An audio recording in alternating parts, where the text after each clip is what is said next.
Fala, galera do Vascão, bora reagir a mais um vídeo aqui do canal SBT Sport Rio, analisando essa derrota do Vasco para o Botafogo, 2-0, fora o baile, né? O Vasco não venceu uma partida na qual ele vendeu o mando de campo. Aí a situação fica bem complicada, né? O Vasco vem de mando de campo. Aí durante 4 jogos ele já joga no Maracanã, que é contra o Fluminense e contra o Flamengo. Mais venda de mando de campo, aí a gente vai pôr aí que o Vasco praticamente não joga em casa. E para mim isso aí é uma burrice de um tamanho que eu não consigo mensurar, né? Sabendo que a torcida faz a diferença, o Vasco fica fazendo esses cagaços aí.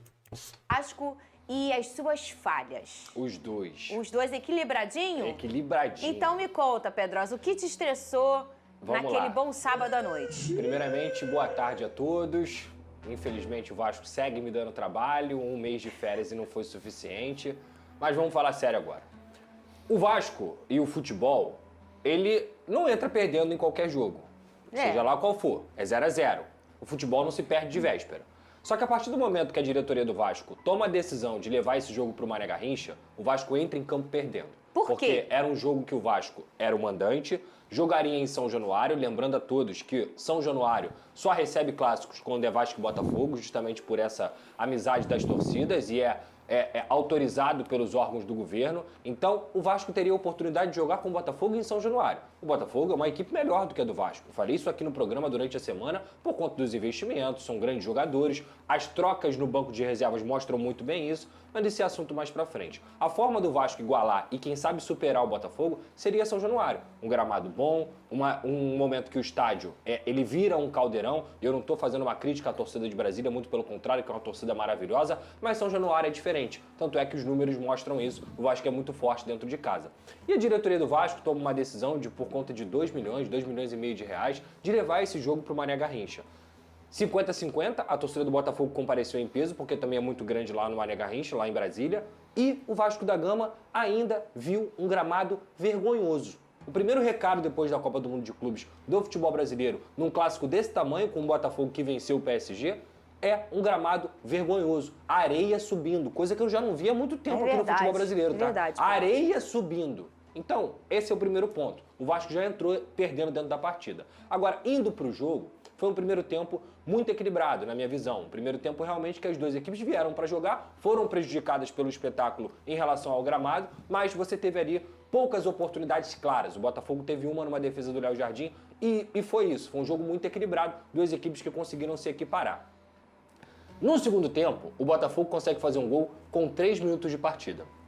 O Montoro, que é o jogador que foi escalado para ser titular, foi muito bem dentro do jogo, tanto defensivamente quanto ofensivamente, com saúde, partindo para cima, e ele consegue fazer uma jogada individual, a bola desvia, o Léo Jardim pega no rebote, e aí sobrou atenção para o Arthur Cabral, que é um artilheiro, a gente falou isso aqui, é um cara que tem um faro de gol, e faltou para o João Vitor, algo que não é uma coisa rara de se ver. O João Vitor falha com frequência com a camisa do Vasco da Gama, e ele falhou novamente. 1-0, tinham 45 minutos de jogo para jogar ainda, porque o Vasco tomou gol com 3 minutos, e você tinha 45 minutos, contando com os acréscimos ali, para poder jogar. Sabe o que o Fernando Diniz me faz, Fernando? O quê?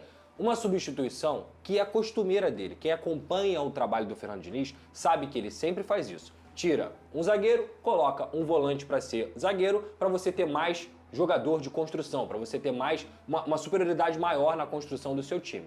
Só que a questão é que o Fernando Diniz ele estava acostumado, principalmente nos últimos anos, de fazer isso com o André no Fluminense. O André é um jogador de seleção brasileira. O André é um jogador de Premier League. O André é um jogador top. O Hugo Moura não chega perto disso. Ele não é metade do André. E quando eu digo isso, não é um demérito muito grande pro Hugo Moura, não. O André, ele é acima da maioria dos volantes do futebol brasileiro. Só que o Diniz precisa entender que a partir do momento que ele tem o Hugo Moura e não o André, ele não pode fazer isso. Aí, Pedrosa, pô, você está sendo radical. Gente, você está sendo um engenheiro de obra pronta. Eu falo isso aqui há 2 meses. Desde o momento que o Diniz resolveu assinar o contrato com o Vasco, eu falo, Hugo Moura não é o André. Hugo Moura não vai fazer o que o André faz. E a primeira substituição, após 1 mês de treinamento, que o Diniz faz com o time perdendo, é colocar o Matheus Carvalho de volante e o Hugo Moura de zagueiro. Sabe o que aconteceu a partir daquilo ali? O jogo acabou. O Botafogo, muito de forma correta, desceu suas linhas e falou assim, Vasco, joga. Toma a bola aí, porque você não vai conseguir construir, seu time é fraco, o Hugo não constrói, o Matheus Carvalho não constrói, o Vasco já estava cansado, perdeu o Felipe Coutinho para entrar o Alex Teixeira em julho de 2025, é algo preocupante também para a diretoria do Vasco, com todo respeito ao jogador, mas é um atleta que não consegue contribuir dentro de campo o que ele consegue aparecer nos treinamentos, e o Botafogo deu a bola para o Vasco, na hora que precisava, conseguia sair em contra-ataque. Fez o segundo, poderia ter feito o terceiro, poderia ter feito o quarto, poderia ter feito o quinto. O jogo acabou na substituição que o Diniz fez. E aí, como eu disse aqui, as trocas são muito claras. Entra o Santi Rodrigues, entra o Alan, entra o Nathan Fernandes, entram outros jogadores que são investimentos milionários do Botafogo. Então, a forma do Vasco igualar a partida, ela foi cancelada quando o Vasco vendeu esse mando de campo. Dentro de campo, o Diniz cometeu um erro grave e óbvio, que ele precisa rever. Não adianta ter teimosia. Eu gosto muito do Diniz, elogio ele o tempo inteiro. Mas se ficar de teimosia, o Vasco vai ser prejudicado. E foi o que aconteceu no jogo de sábado. O Botafogo venceu com todos os méritos, porque é uma equipe que é mais intensa, é uma equipe que tem melhores trocas, e é uma equipe que aproveitou o grande erro do Fernando Diniz nesse momento. Parabéns ao Botafogo por essa vitória no Clássico e que fique de alerta, porque se voltando de uma Copa do Mundo de Clubes, num outro continente, na América do Norte, nos Estados Unidos, jogando em alto nível com vários clubes do mundo, o Botafogo se sobressaiu fisicamente ao Vasco da Gama, tem alguma coisa errada lá no Cruz Maltino. Vene Casagrande, do lado do meu fogão, fiquei animada com o David Ancelotti, o filho do Ancelotti, que hoje é o treinador do Botafogo. Muita gente falava, a língua pode ser uma barreira. A gente já viu aqui durante a semana que o português dele é muito legal, ele consegue se comunicar muito bem, me surpreendeu.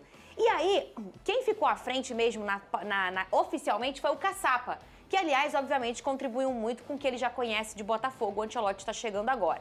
O Ancelotinho. Só que Vene Casagrande, o homem ficou no banco de reserva. O David ficou no banco de reservas ali, como se fosse um auxiliar do Caçapa. Mas aí ele foi ficando à vontade. E aí você viu uma hora do jogo que ele levantava, ele falava, pegou uma telinha, ficou olhando. Eu gostei que ele é inquieto para detalhes, assim. E eu gosto de treinador assim. Eu reparei que ele estava a todo momento querendo passar uma informação. Existem vários tipos de treinadores. Aquele com menos energia, né? E não é o melhor ou o pior. Mas eu, Fernanda, gosto de treinador assim, que eu percebo que ele tá querendo melhorar, Vene Casagrande. Eu reparei isso no David Ancelotti. Concordo, e eu sempre destaco essa característica em treinadores que são assim, inquietos na beira do campo, porque se eu fosse um jogador de futebol, eu ia gostar de ter um treinador assim. Não que seja certo ou errado. Eu, particularmente, é um gosto pessoal. E, de fato, ele tem essa característica que você bem mencionou. Durante a transmissão, a gente pôde perceber ele bem inquieto, querendo ajudar de alguma forma, querendo contribuir de alguma forma. E eu, particularmente, gostei dessa estreia do Botafogo. Não foi sob o comando dele, porque oficialmente ele não pôde assinar a súmula. Mas, obviamente, ele passou todas as instruções ao Caçapa, que deve ter ajudado também com algumas informações de alguns atletas. Por exemplo, a principal mudança foi justamente na escalação. Quando ele para de utilizar 3 volantes, esquema que a gente pôde perceber na Copa do Mundo de Clubes, e eu não sei se o Renato Paiva iria continuar assim, mas querendo ou não, já foi uma mudança, fazendo uma comparação. E o Montoro entrou muito bem. Outra mudança também, a gente pôde ver um Botafogo marcando muito alto, sob pressão, que é uma característica que a gente pôde perceber na Copa do Mundo de Clubes, que atualmente as equipes jogam dessa maneira. Não só o Botafogo agora com o Ancelotti, como você disse, os laterais avançando bastante. Então, com isso, contribuiu demais para poder, o quê? Sufocar o Vasco da Gama.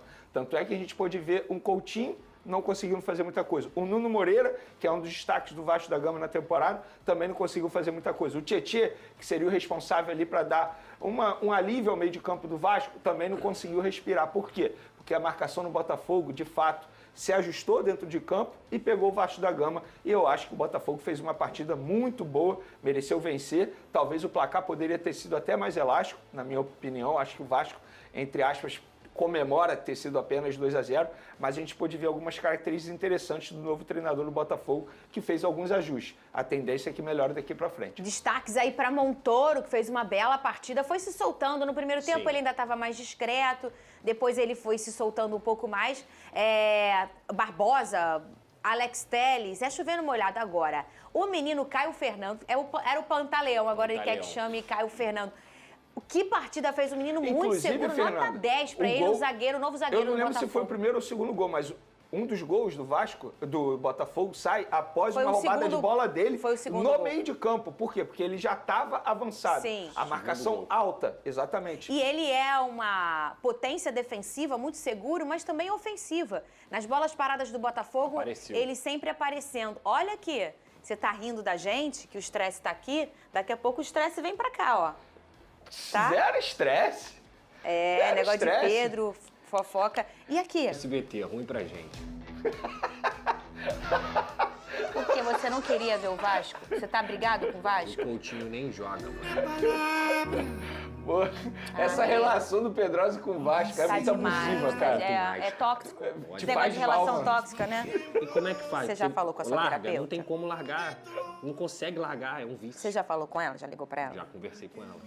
Mas amanhã você vai ficar fingindo que não vai ver o jogo, mas vai lá e pumba, liga no Vou SBT. estar assim, ó, quase igual Pedrosa, overhead. vem pra minha aula de yoga, vai te fazer bem, cara. De verdade. Olha Chama aí. o Pedro e o Felipe Luiz, né? Pra você ver, rolou isso tudo e eu tô aqui tranquilão. ó. Olha lá a enquete do SBT Esportinho. Você concorda? Esculacho já. Rapaziada, o Vasco, mano, tem que fazer algo que não fez, né?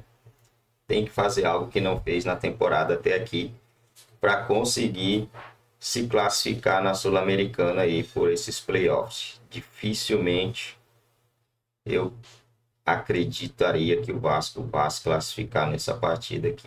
Dificilmente eu acredito em uma classificação. Mas o futebol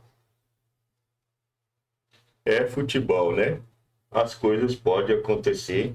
O Vasco pode surpreender e conseguir essa classificação aí para a próxima fase, que seria outra fase já mata-mata da competição. Mas a situação do Vasco está caótica mesmo no Campeonato Brasileiro. Deu uma sortezinha ali, né, que a galera lá de baixo também não conseguiu vencer.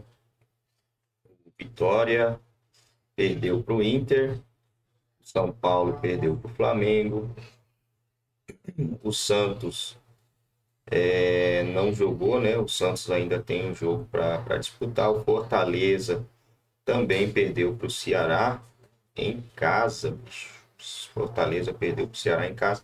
E isso aí deu um pouquinho de margem para o Vasco. Agora, se o Vasco tivesse vencido, ele estaria hoje com 11 para 16, 5 pontos de diferença, né, do primeiro time na zona de rebaixamento. Hoje a diferença é de 2 pontos. A situação não é muito legal. Não é nada legal. O Vasco precisaria de uma sequência de vitórias para se afastar da zona maldita, a zona de rebaixamento. Mas com esse futebol oscilante aí vai ser bem difícil. Com o futebol apresentado diante do Botafogo nesse sábado, não vai conseguir muita coisa, né? Para sorte do Vasco, o próximo adversário é o Grêmio, e é o jogo em São Januário, jogo em casa. O Grêmio vem muito mal das pernas também, né? Não tá jogando essa bola toda. Tomou um sacode aí do Cruzeiro. Cruzeiro que, para mim, ele é até mais favorito que o Flamengo para disputa do Campeonato Brasileiro, tá, pessoal? Na minha visão, o Cruzeiro é até mais favorito aí do que o time do Flamengo. Tem tudo para ganhar esse Campeonato Brasileiro.